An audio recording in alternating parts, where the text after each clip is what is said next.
I made too many bad decisions as a youth.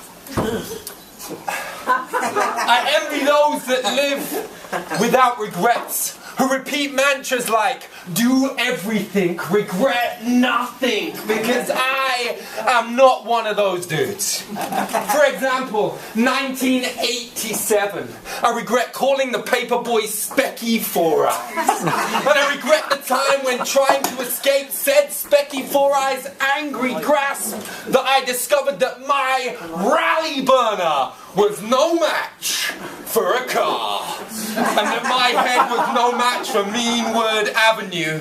I regret the time shortly after when I was in hospital with a fractured skull and I was unable to watch The Abominable Snowman.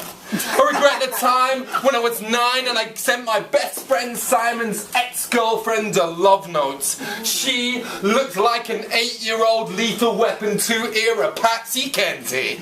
A love note she tore up and threw in my face. I was gutted.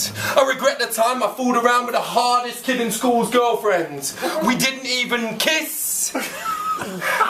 But this made no difference when the hardest kid in school found out, and whilst I didn't get my first kiss, I got my first punch, and my second, and my third, and my fourth, and my fifth, and then there was just a lot of tears. I regret the time when I was too young to know that my teacher was being wholly inappropriate, and if I'd known the repercussions, I would have quit woodwork and told my mum.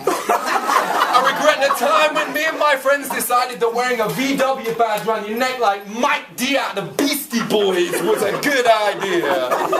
This led to a 300 badge collection, which when discovered led to 6 months in detention, which inevitably led to my mother saying those words we all dreaded to hear.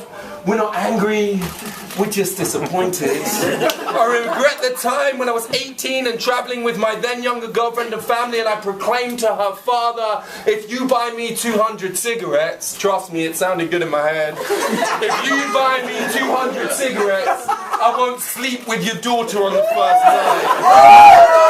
It sounded good in my head.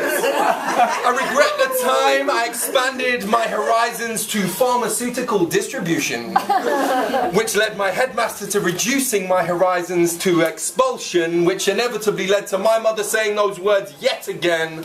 We're not angry, we're just disappointed, and she was right, they weren't angry, they were fucking livid. I regret smashing all those windows with my friends. We called it fun, the policeman called it criminal damage.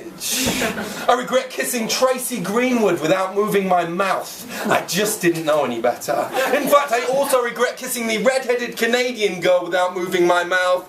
I still didn't know any better. And now as an adult it continues. No, not the motionless kissing, but the regrets. Except now I regret things like the Big M didn't work, that we didn't see eye to eye on kids. I regret that after all those years we chose not to communicate, and I certainly regret how ugly it ended. At 34, I also regret still disappointing my mother, because she wasn't angry, but she was disappointed. And to add to the ever-growing pile of regrets, I even regret the end of this poem, because it's the one you saw coming a mile off, where I tell you that despite all these regrets, I don't regret the lessons they've taught me, because after all, my only one true regret would be to have learnt nothing. Short poem. I've got a collection Thank you. I've got a collection out later this year. It's called Short Poems. These are stuff I don't normally read to a crowd. I wanted to try this out on you. Tell me later if you hate it. It's called, this is called Polaroids. It's not funny. Polaroids. I look at those Polaroids with rose-tinted glasses. What passes as a fleeting memory, greeting my senses with endorphins, isn't wholly a lie. In that moment, that 1/13th of a second, it was perfect. We waited eagerly as our moment developed, but it would fade just like the memories. That snapshot in time suffocating the truth. Remember when we said it would be forever? Do you remember the tears? The frustration, the anger? Do you remember the time you hit me in the kitchen? I remember the watch you bought me but didn't wrap. Not so much its face, but yours. We forget the lies, the other women, the other man, that awkward moment in Tesco's. We needed to rid ourselves of each other. We are happy now. We were never perfect, but for 1/13 of a second, the moment was. I'll be Matt Lloyd, thanks.